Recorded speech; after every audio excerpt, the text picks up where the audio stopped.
Hello mga kaprobinsya, for today's video, ipapakita ko po sa inyo yung daanan papunta ng Lake Hanagdan na makikita sa Barangay Cabintan, Ormoc City.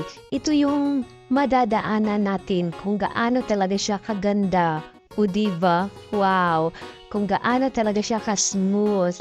Hindi naman siya masyadong mataas. Nakakaano nga kami, nakapunta nga kami, nakaakyat nga kami eh. Naglakad kasi hindi nakakit yung motor namin. Kawawa nga. So ito yung paliko. Tapos makikita niyo dito na yun talaga yung starting niya na napakahaba talaga, napakatuktok. Ayan o. Nangangalay na yung kamay ko sa kakaano talaga. As in, grabe talaga mga kaprobinsya yung daanan. Tingnan nyo, bigla lang talaga hihinto yung motor namin. Hindi na talaga siya nakaakyat, hindi niya kaya, dalawa kami. Ayan na. Ayan, dito talaga kami as in.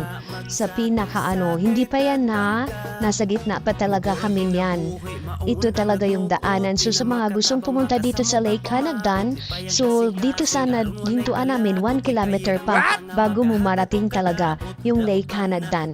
So meron pa talaga napakatuktok pa, oh my God. Tapos iniwanan pa naman niya ako dito nung partner ko. Kasi nga hindi makaakit yung sasakyan namin pag dalawa kami. Kasi alam niyo naman yung katawan ko as in hindi naman talaga halata na patay gutom tayo. Diba mga kaprobinsya? So dito, ayun na yung partner ko, nandun na siya. So, walang choice, si Inday talaga is maglalakad na lang. Talagang nagsasakripisyo talaga siya, katulad ng Holy Week. O diba? Mga kaprobinsya, ayan, pahinay-hinay na talaga ako dito, paakyat-akyat, kasi hinihingal ako, my God. First time ko pa talaga na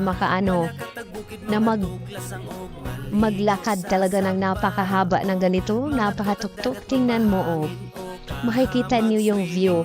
Ito nga pala is 5 o'clock na in the afternoon na nakarating kami dito sa Lake Hanagdan. So ito pa talaga yung simula pa lang hindi pa kami nakapunta talaga doon sa Lake Hanagdan. Ito pa talaga yung madadaanan niyo. Diba napakatuktok? Hingal na ako niyan. Naku, isang ganong tubig nga yung nainom ko. Pero joke yan. Hindi naman. Talagang uhaw na uhaw ako niyan sa kakaakyat. Yung hindi tayo prepared. Tsaka wala pa naman tayong exercise kasi panay pa naman yung nagsakay natin sa motor. So ito yung nangyayari. Naku, hindi ko talaga inaasahan to. Pinapasakripisyo ako, pinapalakad ako. Makikita niyo dito mga kaprobinsya, napakatuktok talaga siya. Ang dami-dami pa namang mga damo sa gilid-gilid. Baka merong banakon. Ay, banakon. Ay, banakon talaga mga kaprobinsya. Ayan makikita niyo. Ang ganda nga lang talaga ng view kasi nasa tuktok talaga siya. Ayan Diyos ko, napakatuktok. Hingal na hingal ako, nandun, buti pa yung isa. Sana man lang tinulak na lang namin yung motor para fair, o di ba? Ayun, iniwanan niya na ako. May makikita din kayo dito na malaking puno. Ang ganda talaga mga kaprobinsya. Parang yung dahon niya, parang talaga siya, may hayop na umaakyat talaga yung dumikit sa sa puno. Tingnan mo, ko dito, ipapakita ko. Ayan, hindi pa talaga nafocus mga probinsya, saglit lang kasi ifo-focus ko yan mamaya, kasi hinihingal na si Inday, kasi kahaba-haba pa naman yung nilalakad ko. Ako lang mag-isa, iniwanan ako kasi hindi makakakyat yung motor namin. Kawawa, ayan yan, ang ganda talaga. Niya yan? Dahon niya yun. Ang ganda talaga. Hindi nga lang nalinisan dito yung daanan kasi yung mga damo nasa na siya daanan. Ayan halos sumasakop na siya pero ang ganda talaga, makikita mo. Ang dami talaga dito mga tanim nila mga kaprobinsya. Nandito na talaga yung mga litos, yung mga repolyo, mga gulay nandito na. Siling mahaba, ang tawag siling labuyo. Ang dami talaga, siling green, ang dami talaga nilang mga tanim dito nakaka-amaze yung mga tao dito sa sa Barangay Kabintan. Naku, talaga grabe, super mga masisipag. Ang dami-dami talaga nilang tanim. Makikita niyo talaga dito mga kaprobinsya. Kaya lang si Inday nakaano pa dito, naglalakad pa. Kasi naiwanan na talaga siya ng train. Iniwanan na siya ng train kasi walang pamasahe mga Inday. Diyos ko, ito na nga, oh, ayan, oh.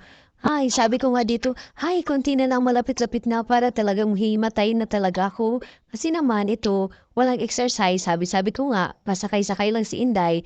Kaya ito, nag-aano ako, oo, see, oh, ano yan, oh. Yan ang nilalakaran ko. Parang nagsasakripisyo ako sa Holy Week, Holy Thursday, tapos yan talaga eksaktong-eksakto, hindi talaga umandar yung sasakyan namin, talagang nag-minor talaga yung motor namin na NMAX. Tapos yun mga kaprobinsya, walang choice kundi maglakad ako. Ayan yung makikita mo. Kasi 5 o'clock na po siya, yan makikita nyo. Ang ganda talaga mga kaprobinsya. Ang galing talaga nila, ang dami-dami talagang mga kagulay-gulay. See, makikita mo nandito na kami sa tuktok ng bundok. Parang maiiyak na ako. Sabi ko nga, ayoko na talaga. Ayoko nang bumaba. Ayokong sumakay ng motor kasi iniisip ko, baka wala ng brake. Oh my God, OA talaga. Ang OA lang talaga ni Inday, no? Pero talagang nakakatakot siya kung makikita niyo, di ba?